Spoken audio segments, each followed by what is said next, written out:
Hey, it's Snake, and welcome back to Rhythm Bang.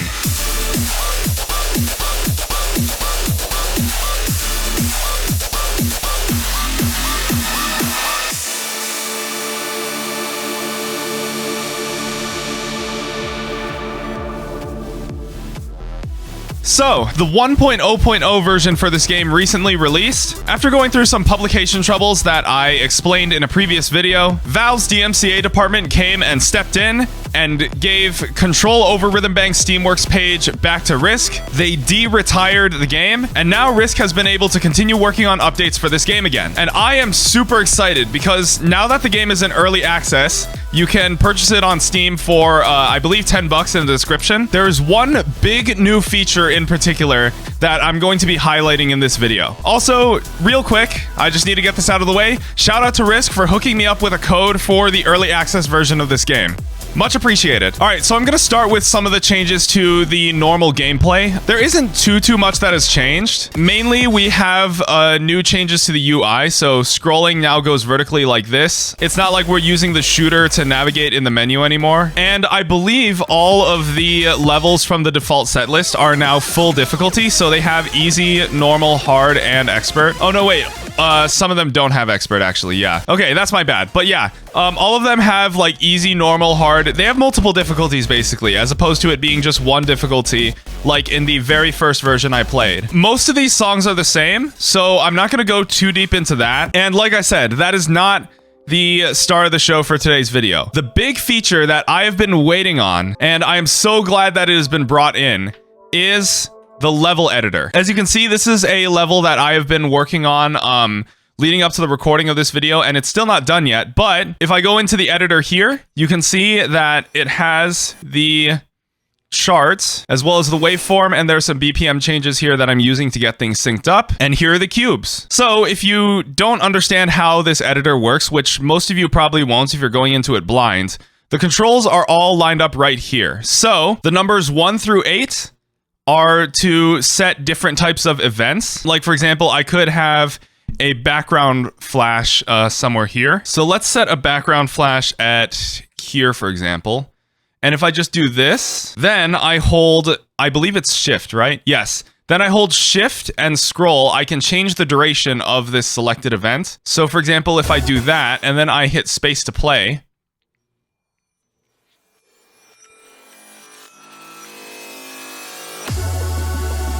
and yes, you just saw that flash in the background. Holding control and scrolling will change the subdivision. So now we're at 16th notes, even though it says a quarter. Most rhythm games do this, and it's kind of weird. I don't know why. These are technically 16th notes, if you know a thing or two about rhythmic subdivisions in music. But what most of these rhythm games say here is that, like, this is being split up into a quarter of a beat. This always struck me as kind of strange for somebody who actually has a musical background, but it makes sense to the rest of us who don't. If you hold A and scroll, that can change a parameter on some of the events, like this cube right here. I believe holding A and scroll changes the height. A higher number for the cube height moves the cube lower, so if I play this right here, this is with a cube at a height of 2, but then if I change it to a height of 4, you can see the cube has moved down. And the final parameter you can change is by holding Alt and then scrolling. For the background flash, that changes this parameter up here, which I actually don't know what that does, but let's give it a look. Okay, so I believe this changes the brightness from, if I set this to 0.1, yeah, it's not that bright. But then if I set it to like 2.5, that is very bright. Okay, so yeah, holding Alt and scrolling does that. And basically by holding Shift, Control, Alt, or A, and then scrolling while you have an object selected, that is how you can change all of the parameters relating to that object. And obviously the horizontal axis on this grid coincides with time, but the vertical axis on this grid coincides with position, with the top being on the left and the bottom being on the right. There is a timeline on the bottom here that you can drag to scroll very quickly through the song. And as you can see, this is where we have the majority of our objects. I'm actually going to leave this here and bring the scale up just a little bit. So, like I said, on the vertical axis, that coincides with the position of the cubes. The top of the vertical axis is left, and the bottom is right. So, these 3 cubes here will be appearing on the left, and these 5 cubes will be appearing on the right going towards the center. The center is right here on top of the waveform. So, if I play the level, you can see those go left and those go right. And it's kind of cool how the editor kind of fades into the background. So you're actually watching the cubes go by on the timeline, and then you're also watching how they affect gameplay. And I wanted to make this level very difficult, so that's why things are moving back and forth so fast. This is like top OSU standard levels of gameplay. You would need a tablet to do this, I bet. Let's add another background flash here. And then I think there's a color change event too, right? Yeah, there's a color change event. So if I hit 6 and I create a new event here, are there any parameters I can adjust here? Oh yeah, X deletes events. I forgot to mention that. And when you click to create an event, it creates it right where the playhead is. Okay, so there are 3 colors you can change in the background, those being 0, which is pink, 1, which is blue, and 2, which is red. If I wanted to set the background color here to pink, that's how it'll start out, like so. And then when this flash hits, I can add a color change event here and set it to be blue, like so. And then here I can set it back to, we'll say pink again. And you can see the color now shifts. And I think, let me see, does this work? If I hold shift and scroll on this guy and bring it back, yeah, the color changes instantly now when I do that. So the duration for the color change event affects how long it takes for the color to actually transition. Very cool. When you place cubes and you hold various buttons to adjust the parameters, I don't know what this 14.3 thousand thing on the top is. I would have to ask Risk about that one. But like I said before, the number on the bottom affects the height of the cube. Higher numbers are lower down closer to the shooter. This tail represents how long it takes for the cube to fade in. And the cube's position on the vertical axis of the timeline affects where it is positioned from left to right. All right, so I'm going to cut this video now while I just get some more charting in, and then we will see how this actually unfolds in game. So I will be right back. Why are the curves on this like so egregiously high? Oh my god, it's freaking... Alright. I was wondering why it looked so strange. Risk. Okay, so this editor is a little bit finicky. I figured out what these numbers on the top mean. They mean the curve with which the cubes drop in. Because when the number is as high as 14.3 thousand, the cube just kind of appears and slowly fades in. Whereas for these cubes, when the number is 2, you can see the cubes are actually properly dropping in like they should. Risk, please fix this. There's no reason for the curve parameter to be able to go up to 19,000. And I have to disable the notched scrolling on my mouse and just spin the wheel and spend like minutes on end just endlessly scrolling while holding Alt to try and get these numbers down, because I have no idea how these cubes entered the timeline with this curve number that's this high in the first place. This editor is very much a work in progress, guys. It's a little buggy and finicky. Risk even says in the controls information that undo and redo barely work. But Risk, please, we should not be allowed to bring the curves up to 14.3 thousand. Fuck it, we're gonna create a Logitech macro and see if that expedites the process at least a little bit. Now what I'm going to do is I'm just going to hold Alt and okay, that is a little easier on my fingers. Okay, I did the thing to select multiple cubes and these 7 cubes did not get selected. It's early access, guys. We just need to give it some time. Also, it would be really great in the controls menu to include some diagrams of the different types of cubes and showing what each of those parameters represents. Because then I think we wouldn't be having this problem where I had to try and like figure it out on my own. And I wasn't about to ask Risk because I wanted to discover it for myself and see exactly how intuitive or well explained everything in the game is. This is Risk. This is painful.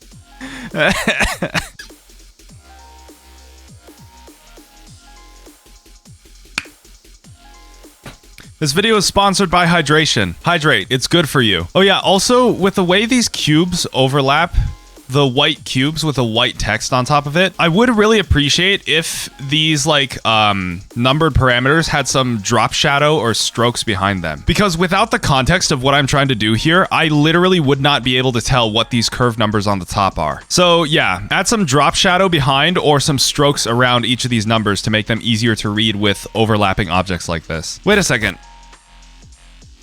Oh, I had it set to what?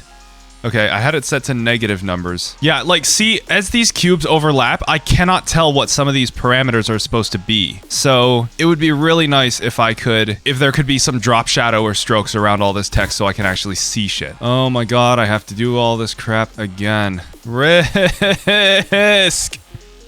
Fix this, please, so I don't have to deal with it next time. I don't know what the highest value curve should be, but it definitely should not be going anywhere beyond 14,000. Also, it went into the negatives when I scrolled too far past it. I don't think that should be happening. You need to put upper and lower bounds on some of these things like you did with the color change. The color change just goes to 0, 1, and 2, and it won't let you bring it anywhere past that. Do that for the parameters on the cubes, please. Risk!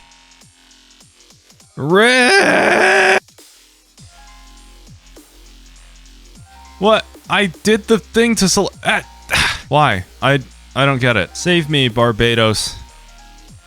Save me in these trying times.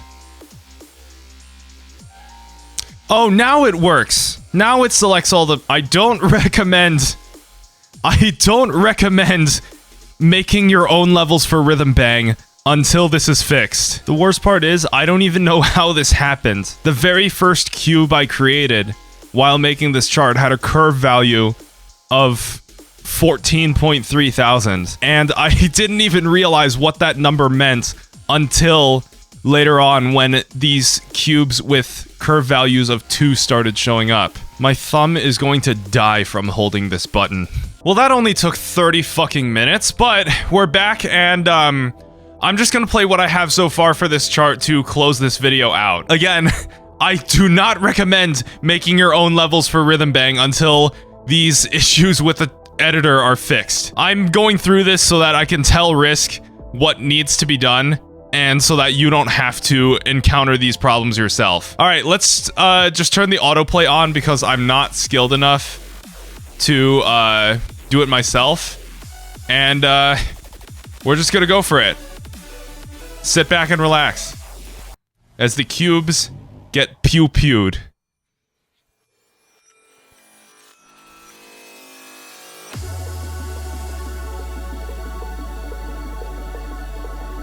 Did I forget to save? I forgot to save my changes. Okay, that's one other thing. There really needs to be an autosave. There really needs to be an autosave when you exit. Like, when you click exit editor, it shouldn't just say unsaved progress lost. There should be a button that says save and exit. Risk, please. Okay, we're just gonna run through the chart in its current state. Some stuff is gonna look a little weird because the curves haven't been fixed, but we need something good to end this video on. Here's what we have so far for the chart.